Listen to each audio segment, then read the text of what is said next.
Hello friends, welcome to the 13th video of this series. मैं हूं आपका अपना कोडर और आज के इस वीडियो में हम देखने वाले हैं HTML के कुछ छोटे छोटे लेकिन बेहद इंपॉर्टेंट इनलाइन एलिमेंट्स।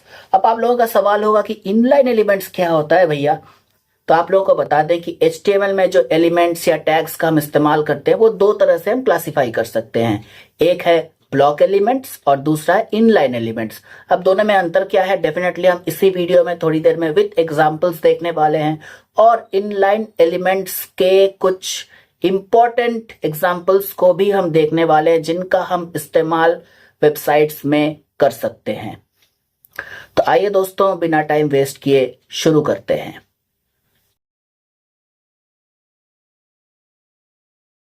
तो दोस्तों, हम देख सकते हैं कि हमारा ये वेब पेज ओपन है, new web page dot HTML, and obviously ये वेब पेज में फ़िलहाल बॉडी टैग के अंदर कुछ भी नहीं है। तो सबसे पहले हम देखते हैं, यहाँ पर एक div टैग को लेते हैं। Hello, this is a division tag, और सिंपली लिखते हैं hello this is a tag, और इसी को जो है हम नीचे भी पेस्ट करते हैं। हमने सेव किया और हमने इसको रिफ्रेश किया तो ये देखिए दोनों डिव जो है अलग अलग लाइंस में आए हैं। लेकिन अगर हमने इस डिव को स्पैन बना दिया तो क्या होगा। हमने सेव किया और हमने इसको रिफ्रेश किया। अब देखिए ये सिंगल लाइन में आया है। तो कुछ ऐसे टैग्स हैं जिनका इस्तेमाल अगर आप करेंगे तो लाइन ब्रेक हो जाएगा। जैसे हमारा डिव टैग है, जैसे हमारा पैराग्राफ टैग है, जो हम हमारे पिछले वीडियोस में ऑलरेडी देख चुके हैं। हमारा H1 H2 ये सारे टैग्स अगर आप इस्तेमाल करते हैं तो आप देखेंगे लाइन ब्रेक हो जाता है। लेकिन कुछ टैग्स ऐसे हैं जिनका अगर आप इस्तेमाल करें तो लाइन ब्रेक नहीं होता है, वो सेम लाइन में चलता है। जैसे हमारा स्पैन टैग है, और भी बहुत सारे टैग्स हैं जिनको हम आज देखने वाले हैं। बाय द वे, हम आपको याद दिला दें कि हमारा जो इनपुट टैग है या हमारे जो टैग्स जिनका हम इस्तेमाल फॉर्म में करते हैं, सारे इस तरह के टैग्स हैं जिनमें लाइन ब्रेक नहीं होते हैं। अगर हम यहाँ पर इस स्पैन टैग के साथ एक इनपुट टैग दे देते हैं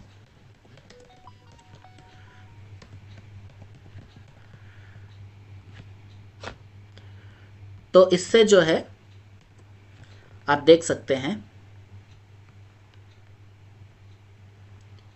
ये सेम लाइन में आ गया है, लाइन ब्रेक नहीं हुआ है।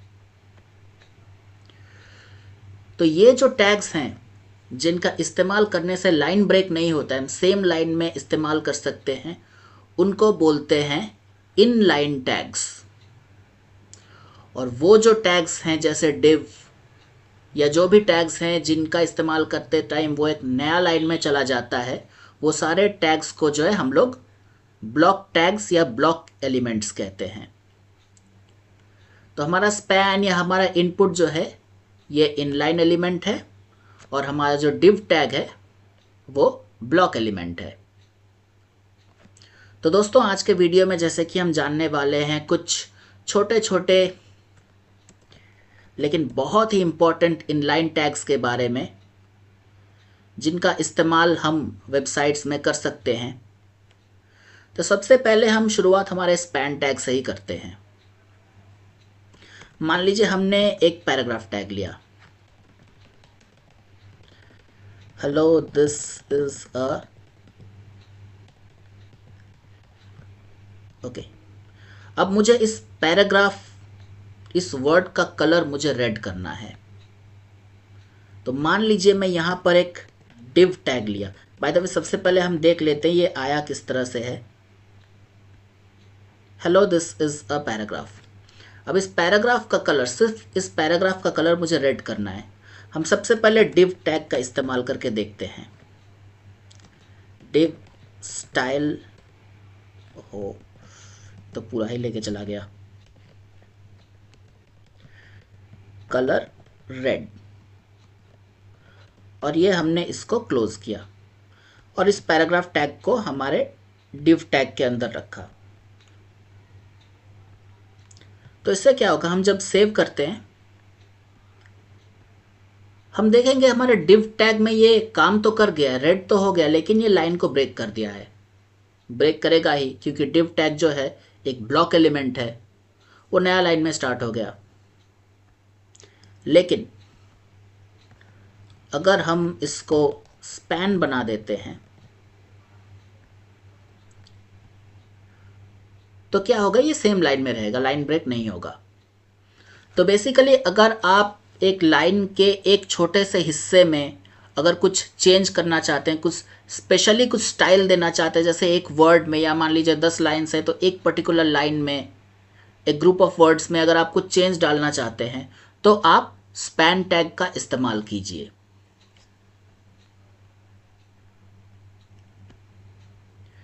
अभी हम कुछ और टैग्स देखने वाले हैं। अभी जो टैग हम देखने वाले हैं वो है एब्रिविएशन टैग या ABBR टैग। हम एक लाइन यहां पैराग्राफ टैग के अंदर लिखते हैं दिस, या हम लिखते हैं वी आर लर्निंग HTML। ठीक है। अब जैसे कि हम जानते हैं कि HTML जो है एक एब्रिविएशन है और हम चाहते हैं कि लोगों को इस एब्रिविएशन का फुल फॉर्म भी मालूम चले, तो हमने क्या किया, इस HTML टैग को एक ABBR टैग से घेर दिया और ABBR टैग को यहाँ पर हमने ऑब्वियसली क्लोज भी किया और इस ओपनिंग टैग के अंदर हम ABBR का एक प्रॉपर्टी देते हैं और वो प्रॉपर्टी है टाइटल। और टाइटल के अंदर हम इस एब्रिविएशन, इस एक्रोनिम का या इस एब्रिविएशन का हम फुल फॉर्म लिखते हैं।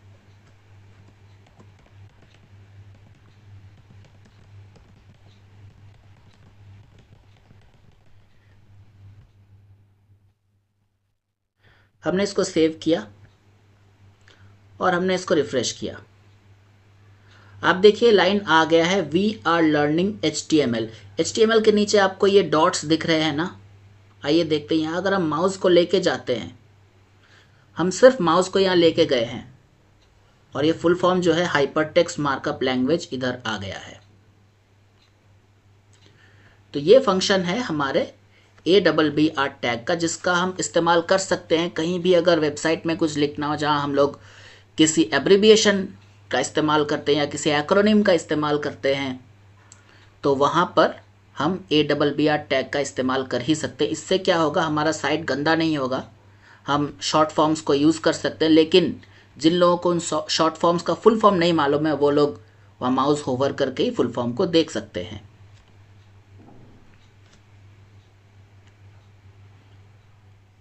अभी हम देखते हैं दोस्तों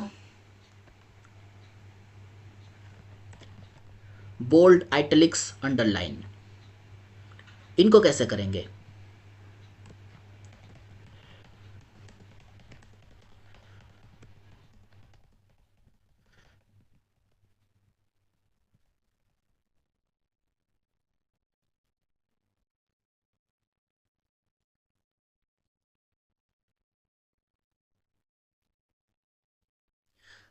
हम चाहते हैं कि ये बोल्ड जो है ये बोल्ड में आ जाए, आइटलिक जो है ये आइटलिक में आ जाए और अंडरलाइन जो है ये वर्ड अंडरलाइन में आ जाए।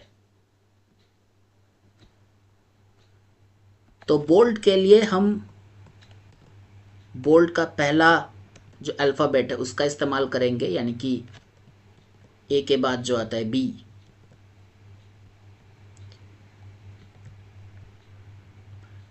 आइटलिक्स के लिए हम आइटलिक्स का पहला लेटर का इस्तेमाल करेंगे जो है आई,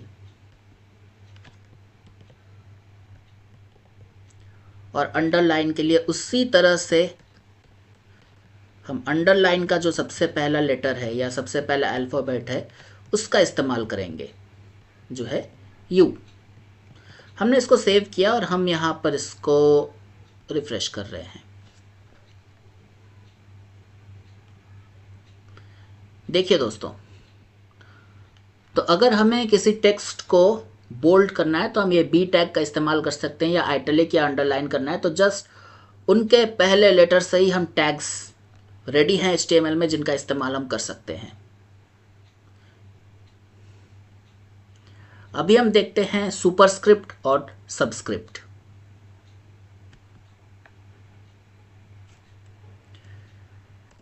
हम ऐसा करते हैं, मैथ्स का एक फॉर्मूला लिखते हैं जो आपने हो सकता है अलजेब्रा में डेफिनेटली पढ़ा होगा। a प्लस बी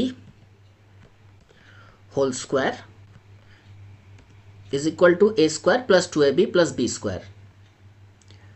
तो a प्लस बी हमने लिखा, अब स्क्वायर जो है यह सुपरस्क्रिप्ट में जाएगा, तो हम क्या करेंगे, SUP, यहां हम 2 लिखते हैं, देखते हैं क्या आता है। इतना सा हम रिफ्रेश करते हैं, आप देखिए a प्लस बी और ये 2 जो है ऊपर चला गया है। आइए फॉर्मूला को कंप्लीट करते हैं, उसी तरह से एक स्पेस देते हैं, इज इक्वल टू a। आप देखिए a के बाद 2 या SUP लिखने से पहले हम स्पेस नहीं देंगे, स्पेस देंगे तो इधर भी एक स्पेस आ जाएगा। आप देख सकते हैं a plus B whole square के बीच में ये जो ब्रैकेट है और ये जो 2 है इसके बीच में कोई स्पेस नहीं है। ऐसा इसलिए क्योंकि यहाँ पर a प्लस बी के बाद हमने कोई स्पेस नहीं दिया, तो डेफिनेटली यहाँ a स्क्वायर भी जब हम लिखेंगे a के बाद कोई स्पेस नहीं देंगे, a स्क्वायर हो गया, उसके बाद एक स्पेस देंगे प्लस फिर space 2ab plus b, once again कोई स्पेस नहीं देंगे, एक फुल स्टॉप हम यहाँ लास्ट में दे ही सकते हैं।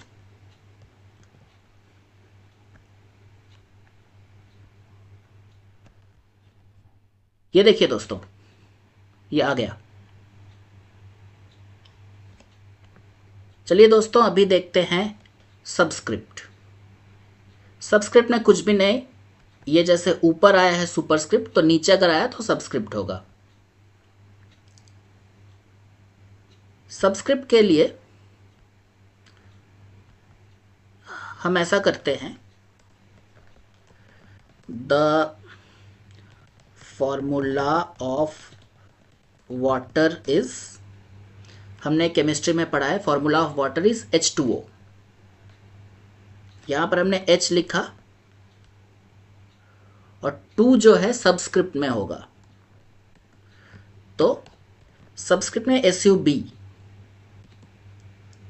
जस्ट पहला 3 अक्षर, चाहे सुपरस्क्रिप्ट हो या सबस्क्रिप्ट हो, जस्ट पहला 3 अक्षर, पहला 3 लेटर्स H2, और उसके बाद O तो खैर नॉर्मली आता है H2O। हमने इसको सेव किया,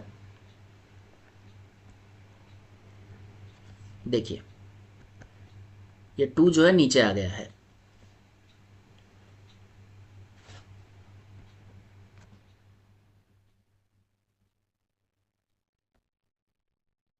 दोस्तों अभी हम देखने वाले हैं एक टैग जिसका नाम है कोड।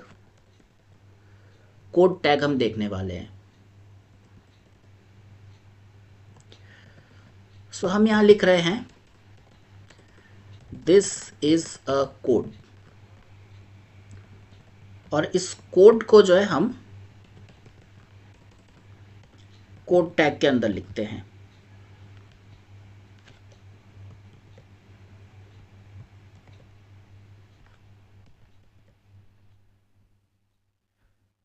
हम इसको रिफ्रेश करते हैं।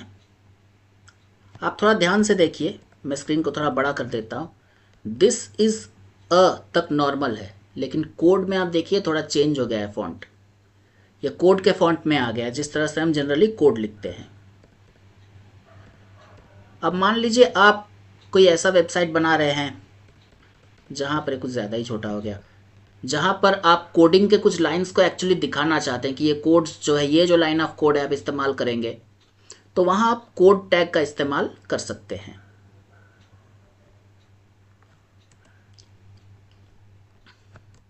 जैसे हम दिखा सकते हैं फॉर showing an element या for showing a value in JavaScript you need to write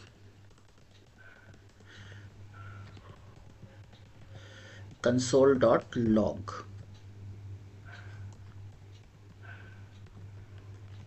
दोस्तों इस लाइन का मतलब फ़िलहाल हमें जानने की ज़रूरत नहीं है, हम जब जावास्क्रिप्ट पढ़ेंगे तब आराम से जान लेंगे इस लाइन का क्या मतलब है, लेकिन हम जस्ट एज लिटरली हम इसको देख रहे हैं। मान लीजिए कोई किताब जहाँ पर लिखा हुआ है जावास्क्रिप्ट के बारे में, वहाँ बताया जा रहा है कि जावास्क्रिप्ट में अगर वैल्यू प्रिंट करना हो तो आपको जो है console.log के अंदर उसको डालना पड़ेगा। console.log जो है it's a part of the code, इस लाइन को आपको लिखना है। तो आप इस तरह से दिखा सकते हैं, ये जो कोड वाला पार्ट है इसको सेपरेटली आप कोड टैग के अंदर ला सकते हैं।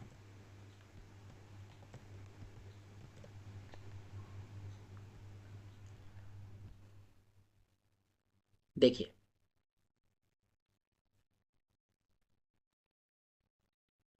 ओके दोस्तों, उम्मीद है आप लोगों को समझ आ रही है।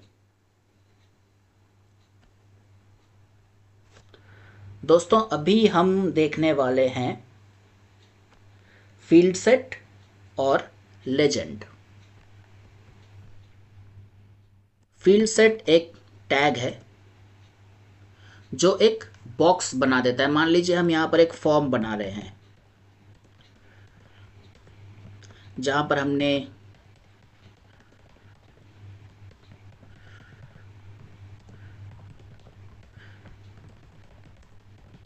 इस तरह से लिखा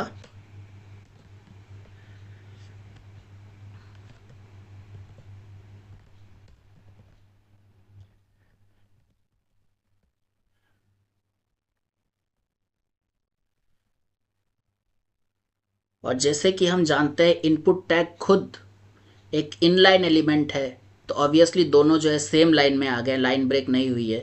तो लाइन को ब्रेक करने के लिए मैं यहाँ पर ब्रेक टैग डाल देता हूँ, ऑब्वियसली हमारा लाइन जो है ब्रेक हो जाएगा। मैं टेम्पररली 2 ब्रेक टैग्स डाल देता हूँ तो थोड़ा गैप बन जाएगा। खैर हमारा इंटेंशन है इन दोनों को एक बॉक्स के अंदर लाना। तो इस फॉर्म टैग इटसेल्फ को हम क्या कर रहे हैं, एक टैग से घेर रहे हैं और वो टैग का नाम है फील्ड सेट।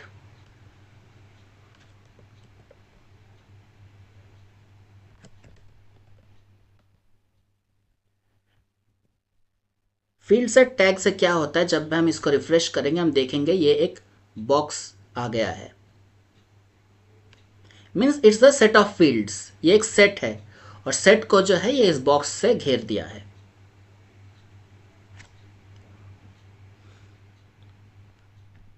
फील्ड सेट के साथ अभी हम एक टैग का इस्तेमाल करेंगे, वो है लेजेंड टैग।